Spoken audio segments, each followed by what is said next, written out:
Grand Rising, and welcome to Early Bird Tea with your girl Rachel Listens.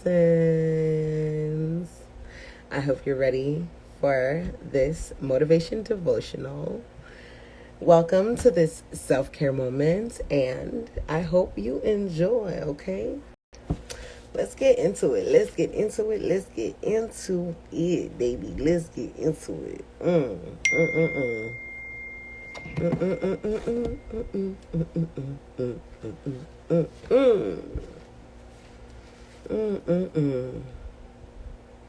Y'all, I just want to say something. I'm so excited because I'm almost at day 100 of doing this consistently every day. I think after today, I'm going to be 2 or 3 days away. I'm not too sure, but I'll make sure to check that way I can talk about it some more. I'm so proud of myself. Like, pat myself on the back for consistency. Because if you know me, you know that I struggle with consistency. But when you realize that you struggle with something, you got to put yourself in a predicament where it's almost mandatory for you to do something. And if you don't do it, you low-key can't function. Because I'm at the point where if I don't do this, regardless if I do it at 7 a.m. or if I end up doing it at 11 p.m. at night, I just got to make sure I get on here and I do it. Because if I don't do it, I feel some type of way. I feel like I'm missing something, okay? And that's how you create a habit. At first it takes 21 days to create a habit. And then there's like different steps of creating a habit. There's 21 days, there's 63 days, and there's, I think 21 days and 63 days, both of them mean different things. But I feel like more so the 63 days is a way to really, set that foundation of what you want to be doing consistently, and you going back to that habit over and over and over again. Anywho, that's besides the point. I'm just so proud of myself, and I know God is proud of me too. We are on day 4 of In Love and Always Arguing. In love and always arguing.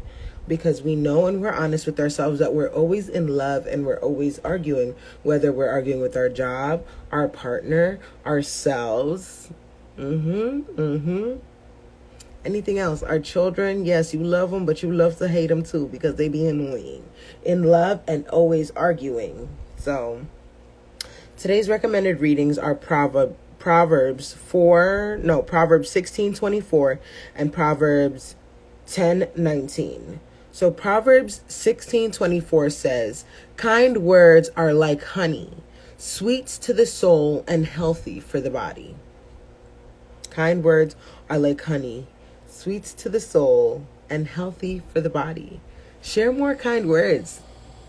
Add more honey into people's lives. You know they need it. You know people out here need it, especially when they be all looking upstairs. Like, just say something nice, even if you don't mean it, but just be nice to put a smile on their face. Like, you see somebody walking down the street and you say something that always used to get me, that I experienced quite a bit, is that when I'm walking down the street, I put my serious face on, especially when I'm not in a safe area. But that's also because I'm from Kenya and they call it suraya kazi. It's like a work face. You get serious, stop looking so giddy. Because in Kenya, if you're looking so joyous when you're walking down the street or whatever, like, people are gonna, like, I don't know. They think you're, I don't know what they think, but you're more prone to get robbed. That's why you have to put a serious face on. That way, like, it's like a scary dog or something. Like, I don't know.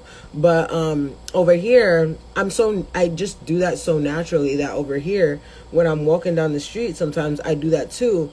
And then when I'm in, like, places like New Brunswick or Newark, people be like, they'll be like, I don't know what they be saying, but they be like,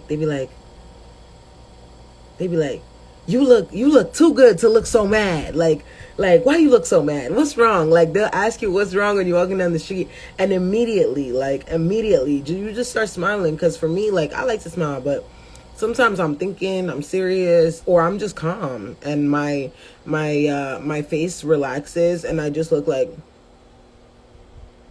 And when I look like this, a lot of people think I'm upset or like I'm something. And in reality, inside, I'm just settled in my spirit. Like, my face doesn't naturally settle like this. It's a little scary. Imagine if my face rested and I just looked like this. That's a little too scary, okay? No. When I'm relaxed, it's like the contour cheek comes in, the bottom lip drops, the eyebrows relax, and we good. We chilling. We right. Like, yeah. But anywho, that's besides the point. Proverbs 10:19 states, too much talk leads to sin. Be sensible and keep your mouth shut. Ooh. Keep my mouth shut too. That's hard. I don't like that one. I don't know how to do that. I don't know how to do this. It's a little difficult, but we're gonna try. Maybe when we find out when we find out why, it can be easier to try. That's your bar of the day. I don't know if you're gonna get another one, but just keep it and enjoy it. Maybe if we find out why, we can try. Because for me, once I'm more educated on the topic, I definitely try to put a little bit of effort towards fixing the problem.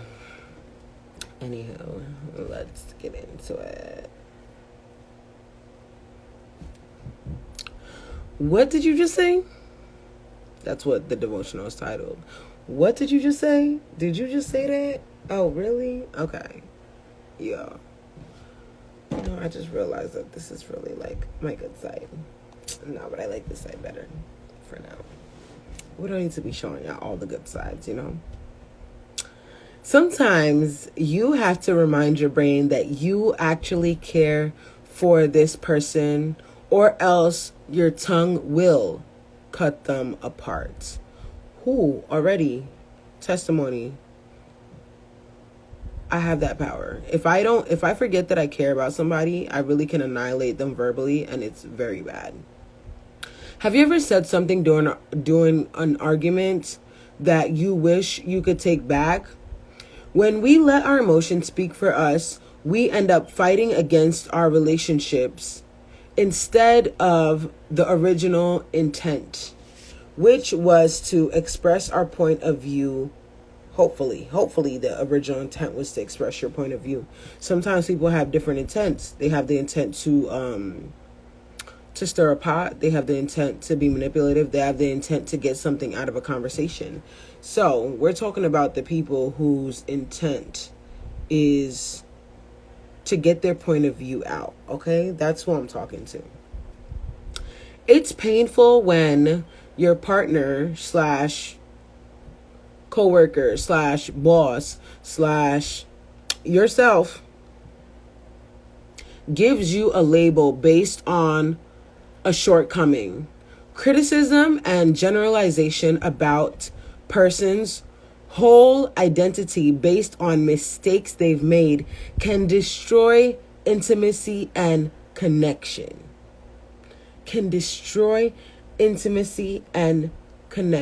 Okay? For example, your relationship partner forgets something that you say. You're so selfish, you never think about me. To avoid these rash and hurtful generalizations, it's important to be specific with your complaint. Like the way sometimes you get overlooked in the workplace and somebody else gets credit for something that you did. They say it's important to be specific when you're complaining. Be specific. And I'm talking to myself because I'm a generalizer. I don't know if that's a word, but I generalize a lot of things. That way, when I deliver a message, I don't hurt feelings. But by me generalizing, I can also get myself in trouble because I lack to just hit the nail on the head. It's kind of like I beat around the bush in the hopes that I'm not going to hurt feelings, even though I'm forced to stop generalizing because a lot of the people who I'm around already know that about me, and they're like, what's the point? Get to the point. Ella here. I'm guessing this is the guy's wife. I remember one time I expected David to do something for me, even though I didn't express it. Well, he didn't do what I hoped he would. And immediately I said, you didn't think about me. all you do is think about yourself. Now, there was plenty of evidence that would prove that statement to be a lie, but in the moment, I allowed what he didn't do to define his character and who he is. What we don't realize is that a blanket statement is actually a declaration. A blanket statement is a declaration. So, when you say you are selfish, you are childish, you are inconsiderate, those are all declarations. And I don't think you want to speak that into existence. Oof, most definitely not, because I am into manifesting. So I most definitely don't want to speak that onto anybody's life, okay? Ooh, this is really attacking my soul, guys. If y'all only knew. So, watch your mouth. Express how you feel without allowing the enemy to use you as a mouthpiece to speak a negative confession over your partner. Your words mean more to your partner than you'll ever know. So, strive to speak your truth with kind words and that are sweet to the soul and healthy for the body. Proverbs 16:24. A lot of our issues stem from the lack of respect we have for God. Think about it. If you were talking to someone who was a child of your mentor or a child of someone you admire, you'd be cautious with how you speak to them because you know that they are connected to greatness. In this same way, even though you are comfortable with your partner, please remember that he or she is a child of God and highly valued by God.